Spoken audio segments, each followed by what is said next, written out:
بسم اللہ الرحمن الرحیم۔ آج کی بات یہ ہے کہ نبی علیہ الصلوۃ والسلام نے ارشاد فرمایا کہ اپنا خواب کسی عالم دین سے یا اپنے کسی خیر خواہ سے ہی بیان کیجیے، کیونکہ اس کی وجہ یہ ہوتی ہے کہ جو خواب ہے اس کے بارے میں فرمایا نبی علیہ السلام نے کہ یہ بین اصبع الطیر ہے،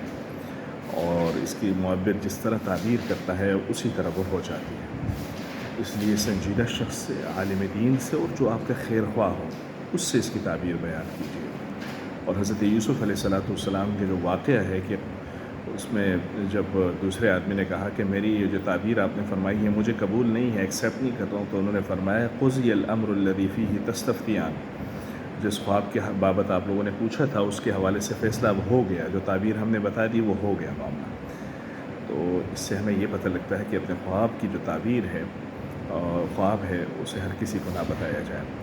عالم دین کو یا کسی خیر خواہ کو ہی بتایا جائے۔ السلام علیکم۔